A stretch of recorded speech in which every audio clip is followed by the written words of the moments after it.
ಹುಟ್ಟಿನಿಂದಲೇ ವಿಕಲಾಂಗಚೇತನೆ ಬಾಲಕಿಯಾದರೂ SSLC ಪರೀಕ್ಷೆಯಲ್ಲಿ ಅತ್ಯಧಿಕ ಅಂಕ ಗಳಿಸಿ ವಿಶೇಷ ಸಾಧನೆ ಮಾಡಿದ ಅಮಟಾಡಿ ಗ್ರಾಮ ಪಂಚಾಯಿತಿ ವ್ಯಾಪ್ತಿಯ ಕುರಿಯಾಳ ಗ್ರಾಮದ ಭಾಗ್ಯಶ್ರೀಗೆ ಬೆಳ್ತಂಗಡಿ ಅರುವದ ಹಿಂದೂ ಯುವಶಕ್ತಿ ಸಂಘಟನೆ ವಿದ್ಯಾರ್ಥಿ ವೇತನ ನೀಡಲು ಮುಂದೆ ಬಂದಿದೆ. ಕುರಿಯಾಳದ ಭಾಗ್ಯಶ್ರೀ ಮನೆಗೆ ಭೇಟಿ ನೀಡಿದ ಸಂಘಟನೆಯ ಪ್ರಮುಖರು ಜೂನ್ 3ರಂದು ಆಳತಂಗಡಿಯ ಸತ್ಯದೇವತಾ ಕಲ್ಲುಟಿ ಸಾನ್ನಿಧ್ಯದಲ್ಲಿ ನಡೆಯುವ ಪುಸ್ತಕ ವಿತರಣಾ ಕಾರ್ಯಕ್ರಮಕ್ಕೆ ಆಹ್ವಾನ ನೀಡಿದ್ದಾರೆ.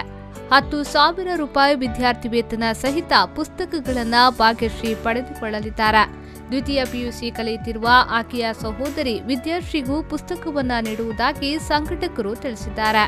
ಕುರಿಯಾಳದ ನಿವಾಸಿ ಹುಟ್ಟು ವಿಕಲಚೇತನರಾಗಿರುವ ಕೇಶವ ಬಂಗೇರ ಹಾಗೂ ರಾಜೀವಿ ದಂಪತಿಗಳ ದ್ವಿತೀಯ ಪುತ್ರಿಯಾಗಿರುವ ಭಾಗ್ಯಶ್ರೀ ಎಸ್ಎಸ್ಎಲ್ಸಿ ಪರೀಕ್ಷೆಯಲ್ಲಿ ಅತ್ಯಧಿಕ ಅಂಕ ಪಡೆಯುವ ಮೂಲಕ ಗಮನ ಸೆಳೆದಿದ್ರು. ಈ ಬಗ್ಗೆ ವಿ4 ನ್ಯೂಸ್ ವಿಶೇಷ ವರದಿ ಪ್ರಕಟಿಸಿತು. ಈ ವರದಿಗೆ ಸ್ಪಂದಿಸಿ ಹಿಂದೂ ಯುವ ಶಕ್ತಿ ಆಲಡ್ಕ ಸಂಘಟನೆ ಮಾನವೀಯ ನೆಲೆಯಲ್ಲಿ ಆರ್ಥಿಕ ನೆರವು ನೀಡಲು ತೀರ್ಮಾನಿಸಿದೆ. ಇದರ ಜೊತೆಗೆ ಕಾರ್ಕಳ ತಾಲೂಕಿನ ಪ್ರಭಾಕರ ಗೀತಾ ದಂಪತಿಯ ಪುತ್ರಿ ಪ್ರಣಮ್ಯ, ಕಾರ್ಕಳ ನೆಟ್ಟೆಯ ಶೇಖರ್ ಜ್ಯೋತಿ ದಂಪತಿಗಳ ಮಕ್ಕಳು ಪ್ರತೀಕ್ಷಾ, ಪ್ರಜ್ವಲ್ ಹಾಗೂ ಬೆಳ್ತಂಗಡಿ ಕಳಿಯ ಗ್ರಾಮದ ಪ್ರವೀಣ್ ಸುಲೋಚನಾ ದಂಪತಿಯ ಪುತ್ರಿ ಪ್ರತೀಕ್ಷಾ ಅವರು ತಲಾ 10,000 ರೂಪಾಯಿ ವಿದ್ಯಾರ್ಥಿ ವೇತನಕ್ಕೆ ಆಯ್ಕೆಯಾಗಿದ್ದಾರೆ.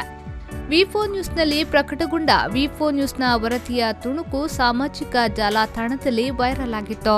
ಈ ವರದಿಗೆ ಸ್ಪಂದಿಸಿ ವಿಕಲಚೇತನರ ಕಲ್ಯಾಣ ಇಲಾಖೆಯ ಅಧಿಕಾರಿಗಳು ಕೇಶವ ಕುಲಾಲ್ ಅವರಿಗೆ ದೂರವಾಣಿ ಕರೆ ಮಾಡಿ ಸರ್ಕಾರದಿಂದ ಸಿಗುವ ಸವಲತ್ತುಗಳನ್ನು ದೊರಕಿಸಿಕೊಡುವ ಭರವಸೆಯನ್ನ ನೀಡಿದ್ದಾರೆ. ಅಲ್ಲದೆ ಬೀಡಿ ಕಾರ್ಮಿಕರ ಕಲ್ಯಾಣ ಇಲಾಖೆಯವರು ಭಾಗ್ಯಶ್ರೀ ಹಾಗೂ ವಿದ್ಯಾಶ್ರೀಗೆ ನೆರವಿನ ಭರವಸೆ ನೀಡಿರುವುದಾಗಿ ತಿಳಿದು ಬಂದಿದೆ.